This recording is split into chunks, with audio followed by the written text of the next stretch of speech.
दोस्तों, welcome to today's class. हम आज इस क्लास में जानने वाले हैं हिस्ट्री ऑफ इंडिया के बारे में, कुछ एनसीईआरटी नोट्स जो कि आपको हर एक गवर्नमेंट जॉब में आपको हेल्पफुल होगा।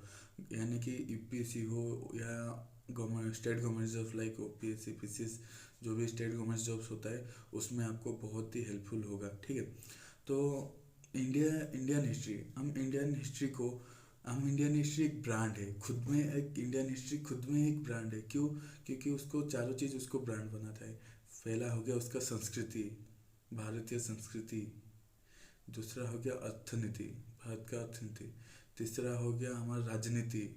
और चौथा हो गया हमारा धर्म, धार्मिक। ये चारों चीज़ इंडियन हिस्ट्री को खुद में एक ब्रांड बनाता है, जो कि वर्ल्ड फेमस है। इंडियन हिस्ट्री वर्ल्ड में फेमस है और हम भारतवासी है और ये हमको गर्व है। समझ रहे हो ना? तो मैं ये बताना चाहती हूँ, इंडियन इंडियन कल्चर यानी कि भारतीय संस्कृति को, भारत को पूरा विश्व में धर्मगुरु मानते। क्यों? क्योंकि ये इंडिया एक धार्मिक देश है। और धर्म में क्या आता है? संस्कृत आता है। धर्म में कैसे होते हैं? संस्कृत से ही होते हैं ना। और इंडिया को विश्वगुरु इसलिए भी मानते हैं कि राजनीतिक के दृष्टिकोण से भी इंडिया को विश्वगुरु मानते हैं। ठीक है, तो हम आज जानेंगे हिस्ट्री तीन प्रकार का होता है। पहला होता है एंशिएंट इंडियन हिस्ट्री, दूसरा होता है मिडिवल इंडियन हिस्ट्री और तीसरा होता है मॉडर्न इंडियन हिस्ट्री। अभी हम जानेंगे एंशिएंट इंडियन हिस्ट्री के बारे में। ठीक है, एंशिएंट इंडियन हिस्ट्री बोलने से हमें जब एंशिएंट इंडियन हिस्ट्री बोला तो आपके मन में ख्याल आया, मतलब पहला ख्याल होगा हड़प्पन सिविलाइजेशन। हड़प्पन सिविलाइजेशन कब शुरू हुआ था? हड़प्पन सिविलाइजेशन 3000 से 2600 ईसा पूर्व में हड़प्पन सिविलाइजेशन शुरुआत हुआ था। कहाँ पर? सिंध नदी के किनारे। हम ये सब मतलब क्या 6 क्लास से पढ़ के आए हैं, फिर भी हम इतने बड़े हो गए, दिमाग में इतना टेंशन रहता है और हमारे एग्जाम्स के लिए हम इतना डिप्रेस रहता है कि छोटा छोटा बात भी हमें याद नहीं आते हैं। तो पॉइंट टू बी नोटेड, ये पॉइंट को नोट कर लीजिए आप कि हड़प्पन सिविलाइजेशन 3000 से 2600 के अंदर शुरुआत हुआ था। ठीक है, और फिर हम एंशिएंट इंडियन हिस्ट्री के बारे में जानेंगे। एंशिएंट इंडियन हिस्ट्री मतलब क्या है? एंशिएंट इंडियन हिस्ट्री हम किसे कहते हैं? AD 700 को हम एंशिएंट इंडियन हिस्ट्री कहते हैं, या फिर प्री हिस्टोरिक पीरियड को हम एंशिएंट इंडियन हिस्ट्री कहते हैं। तो एंशिएंट इंडियन हिस्ट्री भारत में 20 लाख वर्ष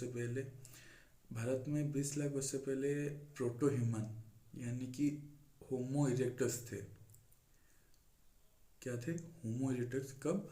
20 लाख वर्ष पहले, 20 लाख 2 मिलियन ईयर। ठीक है, उन लोगों का गतिविधि थी 20 लाख पहले। किनकी गतिविधि थी? प्रोटो ह्यूमन, या फिर होमो, इंग्लिश में कहे तो होमो इरेक्टस। ठीक है, उसके बाद क्या है? 70,000 ईसा पूर्व में क्या है? होमो सापियंस। 70,000 ख्रीष्टपूर्व में क्या है? होमो सापियंस की गतिविधि हमारे इंडिया में थी। मैं पहले बता चुका हूँ कि मैं कोई भी डिस्क्राइब नहीं करूँगा, डेफिनेशन नहीं दूंगा यहाँ पर। मैं सिर्फ नोट्स बोलूँगा और मैं जो भी नोट्स बोल रहा हूँ आप उसको नोट कर लीजिए, वो आपको फ्यूचर में बहुत ही हेल्पफुल होगा। और ये भी शुरुआत क्लास है, आगे जाकर हम बहुत ही अच्छी चीज़ जानने वाले हैं। मतलब ऐसा नोट्स कि आप कभी उसको पॉइंट नहीं किए होंगे, फिर भी वो एनसीईआरटी के नोट्स लिस्ट में है और वो यूपीएससी में क्वेश्चन में आया है। आप कोई 4-5 वर्ष पहले का यूपीएससी क्वेश्चन ले लो, उसको देखो। वो छोटा छोटा चीज़ हम जो भी मिस करते रहते हैं वो चीज़ आ जाता है। ठीक है, तो हम कोई भी छोटा चीज़ को भी मिस नहीं करेंगे और हम सही पॉइंट कहेंगे। मैं जो पॉइंट बोल रहा हूँ अगर आप वो पॉइंट लिखेंगे, मैं ही नहीं बोल रहा हूँ कि मैं जो पॉइंट बोल रहा हूँ वो सारे के सारे क्वेश्चन में आएंगे। मैं ये बोल रहा हूँ कि आप इसको लेकर प्रैक्टिस कर लेते और प्रैक्टिस कर सकते हैं और आगे जाकर ये आपको बहुत ही हेल्पफुल होगा। ठीक है, जो होमो सैपियंस गतिविधि थी कब? 70,000 पहले, 70,000 ईसा पूर्व, 70,000 के बाद होमो सैपियंस की गतिविधि आई।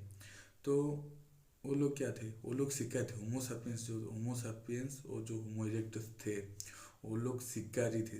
वो शिकार में बिलीव करते हैं। हम तो अभी शिकार नहीं करते, पर वो लोग शिकार में बिलीव करते थे। और हम अब जानेंगे भारत के उपमहाद्वीप में कौन कौन रहते हैं। भारत को उपमहाद्वीप, ये बात आपको पता है कि भारत को उपमहाद्वीप क्यों कहा जाता है? कि जिस भूमि के चतुर्पार्श्व में पानी होता है, समंदर होता है, उस भूमि को हम द्वीप कहते हैं। पर हमारे भारत को उपद्वीप क्यों इसलिए बोला जाता है कि हमारे भारत के 3 साइड, मतलब 3 पार्श्व में समंदर है पर एक पार्श्व में भूमि है, इसलिए हमारे भारत को उपद्वीप कहा जाता है। हम अभी ये जानें कि हमारे भारत उपद्वीप में कौन कौन रहते थे। पहले हमारे भारत में पहले नागा रहते थे। नागा कहाँ रहते थे? उत्तर पूर्व एरिया में, भारत के उत्तर पूर्व एरिया में नागा रहते थे। और पूर्वी भारत में कौन रहते थे? पूर्वी भारत में रहते थे संताली आदमी जो बोलते हैं ना, वो रहते थे हमारे पूर्वी भारत में। और मध्य भारत में हमारे भेल के साथ साथ गोंड जाति लोग भी रहते थे। मध्य भारत में हमारे कौन रहते थे? भेल के साथ साथ गोंड लोग भी रहते थे।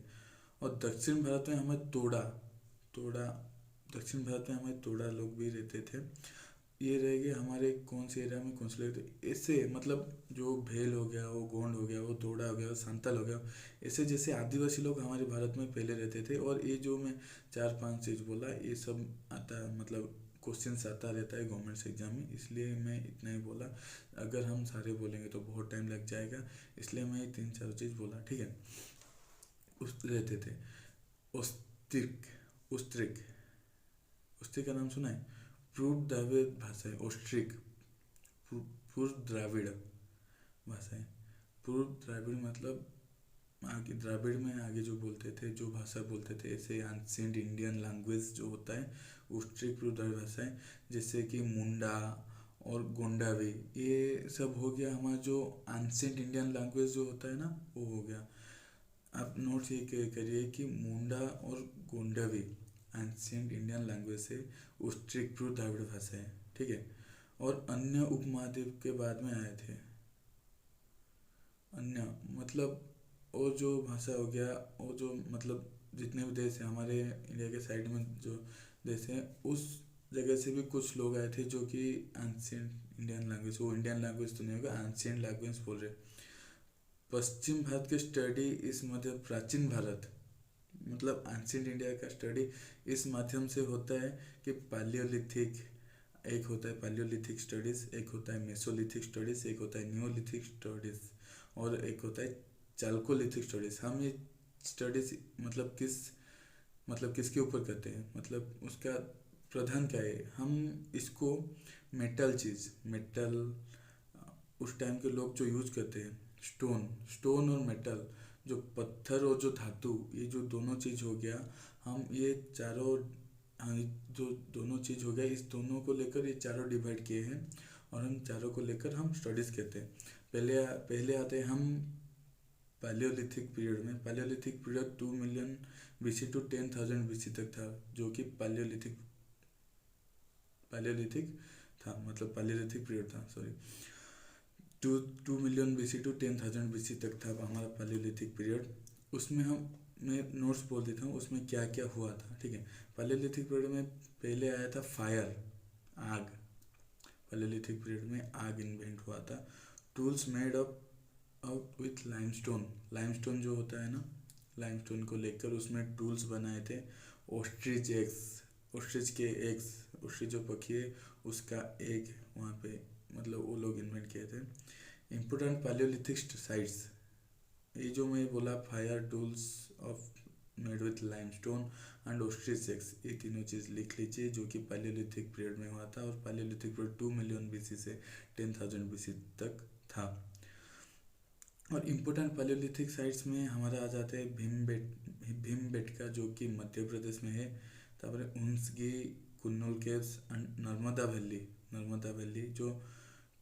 जो भी हमारा MP में है, UP में ही है। और फिर आ जाते हैं कालाडगी बेसिन।